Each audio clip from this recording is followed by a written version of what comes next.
Bonjour et bienvenue sur cette nouvelle vidéo blenderlaunch.fr, je suis Cyril Lepilarac à Pitiwazoo et dans cette vidéo nous allons parler des pailles menus. Les pailles menus, j'en ai fait une vidéo mais je ne vous ai pas forcément expliqué ce que ça apportait à Blender ni forcément comment les utiliser. Donc nous allons voir ça et nous allons voir les pailles menus que je me suis créées pour combler en fait le manque des pailles actuelles. Les pailles menus vous les aurez sur la 272. Actuellement, si vous voulez les tester, il vous faut télécharger une build que vous aurez sur BuildBolt. Je mettrai le lien en dessous. Il vous suffira simplement de télécharger, c'est un zip, de l'extraire et de lancer Blender.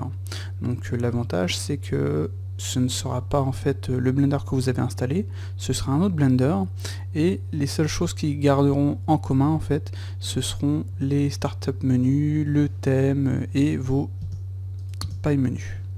Voilà. Une fois que vous aurez téléchargé votre build de Blender, donc là en l'occurrence j'ai la 2.71.6 qui date du 7 septembre 2014, donc je l'ai dézippé, je l'ai mis dans un répertoire spécial que j'ai nommé Blender, et je l'ai simplement lancé. Donc vous allez aller dans Blender User Preferences, et dans Add-on vous allez taper paille. Ensuite vous allez avoir celle-ci, enfin, ce sont les pailles officielles, User Interface, paille menu officiel. Vous allez les cocher. Donc une fois coché, si on presse Tab, vous voyez, on a notre paille menu. Donc les pailles menus, c'est cette fenêtre volante avec différentes options, enfin différentes actions à faire, que vous allez pouvoir sélectionner. Donc comme vous pouvez le voir, on en a plusieurs, on en a 8 maximales. On peut tricher en mettant des menus, etc. Donc chose que je vous montrerai par la suite. Mais de base, l'avantage, c'est de pouvoir sélectionner les modes très rapidement. Donc si je fais Tab et que je vais sur la droite sans cliquer avec le clic de la souris, enfin sur la gauche là, eh bien je passe en objet mode. Si je vais sur la droite, en edit mode, voilà. Et en fonction du mode, vous voyez, comme ceci, en fonction de la direction à laquelle vous allez changer de mode très rapidement. Voilà. Donc ça c'est l'avantage des pailles. C'est vraiment quelque chose de super puissant que je vous conseille d'utiliser parce qu'au final ça fait gagner un temps de malade. Et pour les pailles officielles, on a donc la touche Tab pour la sélection de mode, la touche point virgule pour le snap, c'est celui-ci en fait, le pivot point, exactement, vous voyez, clac. Vous avez CTRL SHIFT Tab pour les snaps, incrément, volume, face, vertex, etc. Vous avez la touche Z pour les modes texture, rendered, wireframe, solide, material, shade smooth et shade flat. Donc shade flat c'est là, shade smooth, oula, il me l'a carrément foutu en... Je vais mettre en solide, voilà, shade smooth et shade flat. Ok, donc ça ce sont les pailles officielles. Et je n'en oublie un, le Q, qui va nous donner en fait les vues, top, bottom, right, left, front, back, caméra, si là j'en ai pas, perspective ortho. Voilà. Donc comme on peut le voir, vous voyez maintenant pour changer de vue, c'est ultra rapide. Plus besoin d'aller sur le clavier, de taper 1, 3, 7, etc. ou même 5 pour passer en ortho. Vous voyez, ortho, clac. Là, si je fais clac, ortho il est là. Voilà. Donc comme on peut le voir, les pailles sont ultra pratiques. Seulement pour le moment, elles sont relativement simples. Il n'y a vraiment pas grand chose. Et quoi qu'il arrive, pour sélectionner un mode, après on va devoir faire CTRL Tab, face, CTRL Tab, Edge, CTRL Tab, Vertex. Et après on va repasser en objet mode. Donc ce que j'ai fait, c'est que j'ai créé mes tabs personnels. Donc je vais désactiver les tabs officielles et je vais activer les miennes. Je vais faire Save, voilà. Donc sur mes tabs à moi, si je fais Tab, la touche Tab, je vais directement avoir ceci. Donc Vertex, Head, Face, Edit Objet Mode, Sculpt, Texture Paint, White Paint, Vertex Paint, White Paint. Là j'ai Vertex Face, Vertex Edge, Edge Face, Vertex Edge Face. Donc la différence par rapport aux pailles de base, c'est qu'il fallait entrer en Edit Mode, vous voyez, clac, et ensuite aller choisir son composant. Voilà. Et des fois, on était en objet mode, on voulait passer directement en mode face, on ne pouvait pas, on était obligé d'aller dans Edit Mode, et ensuite en mode face.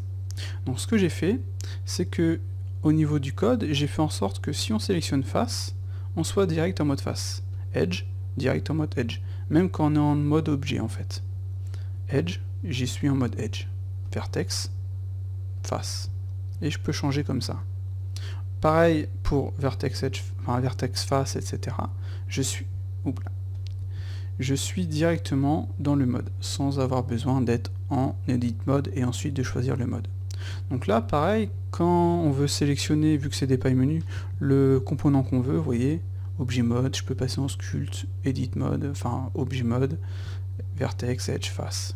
C'est ultra rapide. Et après, on a le texture paint et sculpt, etc. Donc voilà pour ce paille-ci. Donc comme je l'avais dit précédemment, normalement les pailles, on a 8 possibilités. Donc par exemple, si je prends Shift S, voilà, là j'ai 8 possibilités.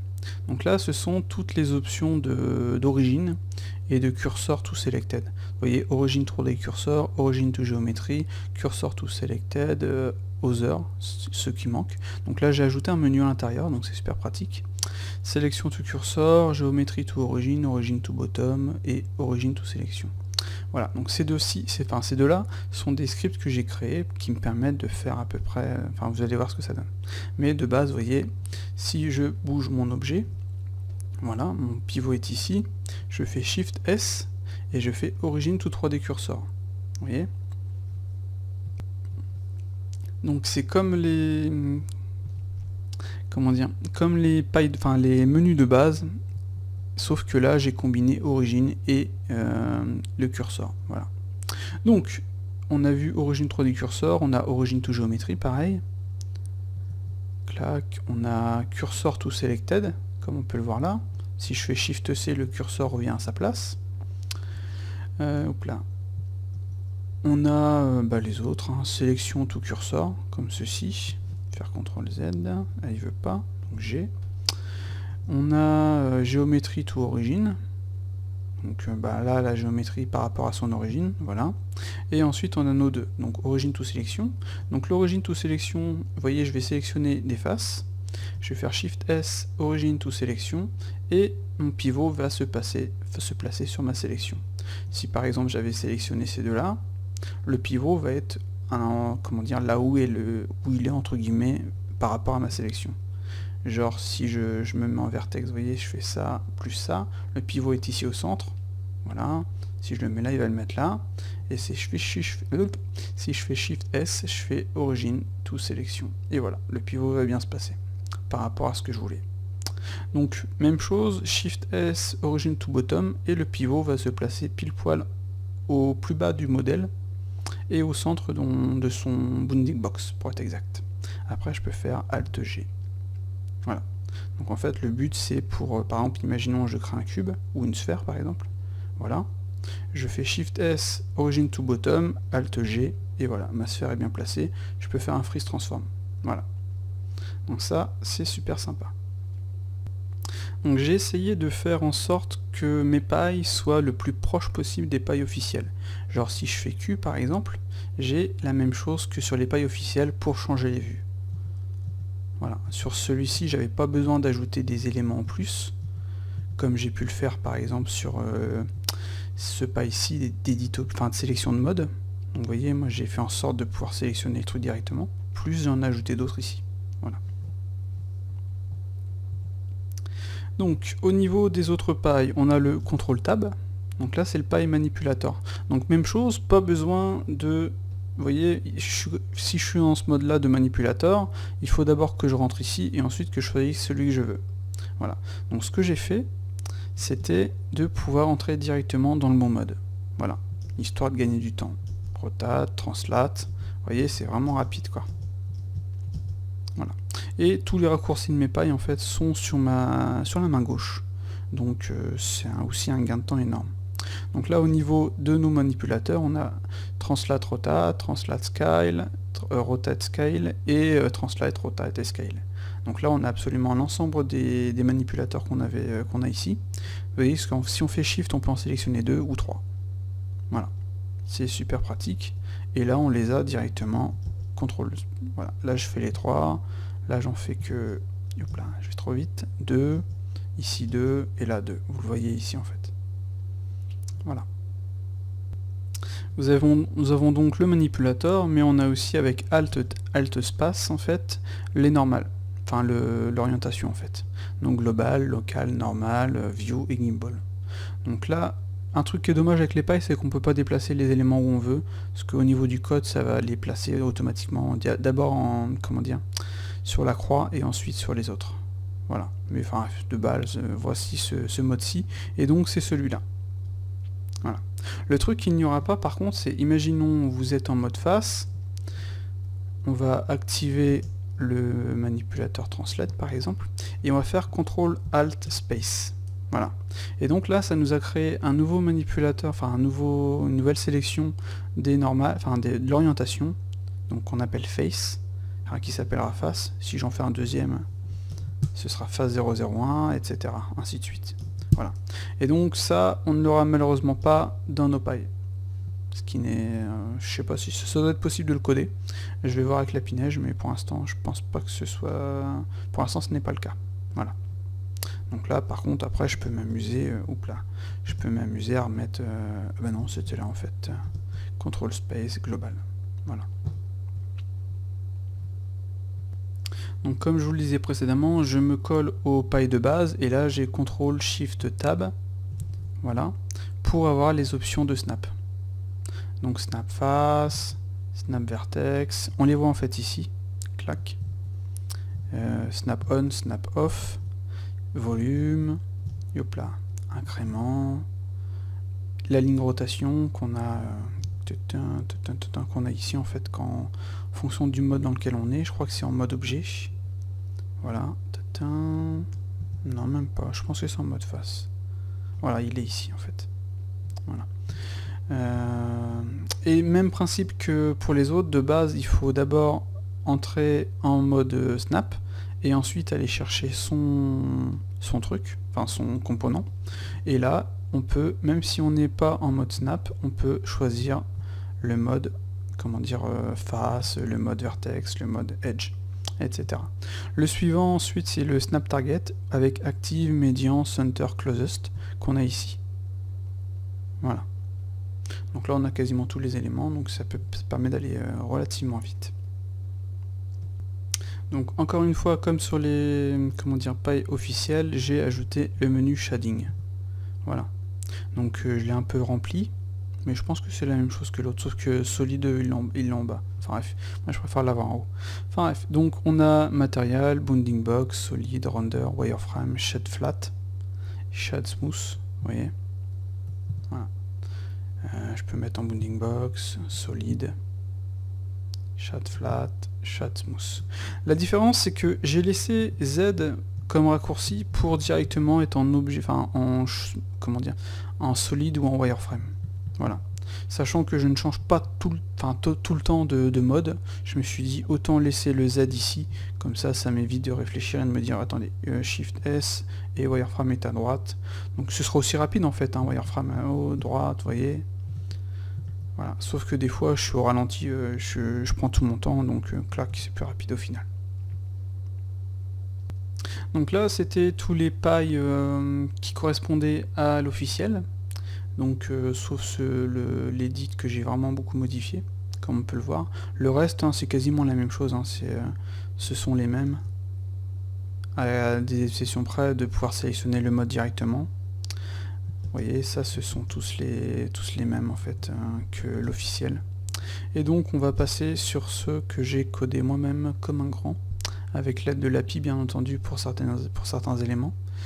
Et donc là c'est le paille pour le view menu, donc celui-ci me permet de changer à la volée de vue en fait tout simplement. Donc hop là, sauf que vers le bas c'est pour un join area. Je peux faire un split vertical, je peux faire un split horizontal, donc vous voyez si je fais ça, c'est assez, je change de mode, voilà. Ici je peux faire un split horizontal, donc je me mets en node editor par exemple, TN, voilà. Si je fais rapidement un space et vers le bas, je clique sur la vue à côté, voilà ce que ça me donne. Voilà. Hop là. Voilà. Donc vous voyez, c'est plutôt rapide. Et les autres vues que j'aurais besoin, par exemple, je les ai là. Et encore une fois, c'est assez rapide. Graph Editor, Dopsheet. Les suivantes sont ici. Voilà. Donc à partir de là, on peut vraiment s'amuser et faire ce qu'on veut, quoi. Voilà, imaginons là c'est une vue spéciale pour la caméra, ici c'est la vue perspective, là c'est le rendu, puis là c'est notre éditeur. Voilà. Donc un autre pas est super pratique, imaginons nous sommes en sculpt mode, donc vous voyez la vitesse à laquelle je suis passé, on va cacher l'automirror. Si je fais W, j'ai les brosses que j'utilise personnellement le plus. Draw, Grab, Clay, Fill, Flatten, Mask, Crease, Inflate. Donc je peux changer, vous voyez, à la volée super rapidement les brosses que je veux. Avec Alt W, là j'ai la suite des autres brosses que j'utilise un peu moins. Donc le pinch je l'utilise pas vraiment parce que si je fais W, le Crease fait le travail du pinch. Voilà. Et donc j'ai les dernières brosses ici, vous voyez, clac, clac, clac, et voilà. Donc à partir de là, bah, avec Shift F, vous allez changer la puissance, F, vous allez changer ça, puis avec W, vous allez, vous voyez, changer sans avoir besoin de... Donc c'est les raccourcis que vous allez utiliser le plus, quoi. Voilà, pour les pailles de sculpt. Donc j'ai un trou, je ne sais plus si j'ai montré ce paille ici, mais je pense que oui, avec les vues. Donc même chose que de base. Voilà. Donc on va partir sur le dernier paille. Le dernier paille, c'est le paille rotopologie. Donc là, je me suis dit, bon, mon menu, c'est sympa. Ce qui serait bien, c'est de pousser un peu le truc sans avoir besoin d'à chaque fois d'aller ici. Vous voyez? Donc j'ai foutu tous ces éléments-là dans un paille. Et là, j'ai fait Shift et clic droit. Voilà. Donc j'ai Setup Rotopo. Voilà. Ça va me créer une rotopo automatiquement. Comme ceci. Si je fais D, par exemple, vous voyez, ça va me donner ça. Voilà. Je fais Shift, clic droit, Add B surface. On est là. Moi, j'ai mon petit F6 ici. Voilà. Après, je peux faire ça, je peux faire E. Vous voyez, c'est vraiment plutôt sympa. J'ai Shift, clic droit, Shrink Warp Update. Comme ceci. Je peux faire, par exemple, ça, comme ça. CTRL R. Allez, je fais clac, Shrink Wrap Update. C'est très rapide. J'ai vraiment pas de problème, quoi. Si je fais ça, par exemple, je fais ça, pouf, ça y est, c'est fait. J'ai encore mon Shrink Wrap Update. Vous voyez, il va updater automatiquement mon objet, quoi. Voilà. Donc sur le menu, j'ai le Align to X, j'ai le Sculpt Mesh. Donc pareil, là je fais W, je fais Grab, par exemple. Ah d'ailleurs, voilà, Grab. Je vais faire F. Je vais déplacer mes points. Comme ceci. Je repasse comment dire, en vertex. Et je peux continuer à bosser. Si je fais A, j'ai le lap relax en bas. Voilà. Si je veux que tous les éléments, par exemple je vais faire un Shrink Wrap Update, si je veux que tous mes éléments aient la même distance, je vais sélectionner ça, je vais faire Space. Voilà. Après Shrink Wrap Update, clac, Space, Shrink Wrap Update. Après je peux refaire un A, lap relax. Vous voyez, lap relax, il faut appuyer plusieurs fois. Je peux déplacer mes points. Je peux faire par exemple D comme ceci, je vais sélectionner ça, je vais faire un Add B surface. Donc F6 pour diminuer le nombre de points. Là je fais ça et je fais clic droit Align to X. Clac. Shrink Wrap Update. Ou alors je sélectionne ensuite ça, je fais un space pour garder la même distance. Voilà. Histoire d'avoir quelque chose de vraiment clean. A. Voilà. Après on peut s'amuser avec le CTRL V, c'est un petit add-on Align and Distribute. Mais là, malheureusement, il fallait le faire sur une sélection. CTRL V, Align et Distribute, vous voyez, ça va me donner le truc comme ça. Là, je fais un Shrink Wrap Update. Vous voyez, tout de suite, j'ai quelque chose un peu plus clean. Et hop là. Voilà, par exemple, je fais A, lap relax. Voilà, puis après, bien entendu, on peut aller vraiment clac, clac, clac, F6, on diminue le nombre de points qu'on veut. Voilà. Je peux déplacer ça à la prolaxe. Je peux déplacer les points par exemple. Là je peux faire un space. Voilà. À la prolaxe. Vous voyez, c'est franchement super rapide quoi. Donc je peux m'amuser à sélectionner, à faire par exemple D, comme ça. Je sélectionne ça, moins ça, clac. Voilà. Clac, clac. Clac. Oui, celui-là. Space. À la prolaxe. Donc vous voyez, là, la table topo, au final, j'ai vraiment pas été. Alors le truc déjà, ce que j'ai fait, un petit shrink warp update, ce sera pas de mal. Le truc que j'ai fait, c'est que en rentrant en setup topo, on entre directement en X-Ray et en hidden wire. Donc qu'est-ce que ça donne? Par exemple, je me mets en mode objet, je vais supprimer, delete. Donc si je sélectionne celui-ci, on va ajouter une petite subdivision 2, on va appliquer notre subdivision 2, on va faire un freeze transform, voilà. Je peux faire Shift S, origin to géométrie par exemple. Voilà. Pareil pour ce truc-là, là je me mets seulement en translate. Donc vous voyez, c'est vraiment super rapide, on n'a plus besoin d'aller dans les menus, on a tout sous la main.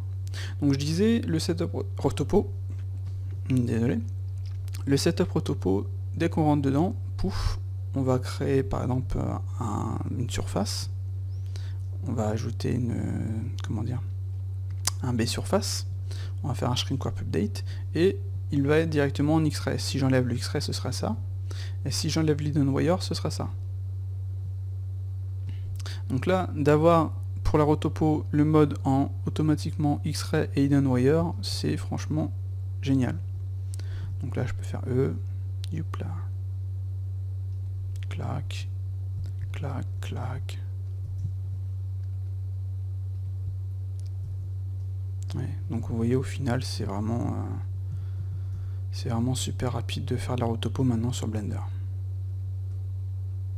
Voilà. Donc voilà, on a vu à peu près, on a vu je pense tous les markings, enfin tous les markings menus, l'habitude de Maya, tous les pailles menus de Blender. On a vu bien entendu ceux que j'avais modifiés, ceux de base, voilà, etc. Et donc mon avis sur les markings menus, bon si je l'ai fait c'est que ça m'intéressait, mais le fait de pouvoir sélectionner en fait sans devoir cliquer, ça permet d'aller à une vitesse, vous voyez, c'est fou quoi. C'est vraiment génial. On peut choisir le mode, on peut passer en sculpt mode par exemple. Là je vais prendre W drag, enfin draw, voilà. Là je vais commencer à dessiner, à sculpter par exemple. Je vais partir en comment dire, en vertex mode. Je vais activer sur la touche O, vous voyez, clac. Je vais repartir en objet mode. Je vais changer le mode comment dire, texture. Je vais faire un smooth flat par exemple. Vous voyez, je vais changer son pivot. Par exemple, son pivot, je le veux au bottom, donc clac, pivot to bottom, origin to bottom, exactement. Je peux remettre en shade smooth. Je peux changer le manipulateur, donc là, je veux par exemple le scale. Vous voyez, etc., etc., etc. Donc le CTRL Z, malheureusement, il fonctionne pas là. Je sais pas pourquoi. Objet, window. Bon, petit bug, ce n'est rien. Clac, UV-Sphere. Voilà, donc j'espère que ça vous intéressera. N'hésitez surtout pas à télécharger une build. Donc ça va pas vous bousiller votre version de Blender. Par contre, vous pourrez tester toutes les nouveautés, et là, c'est plutôt sympa, quoi.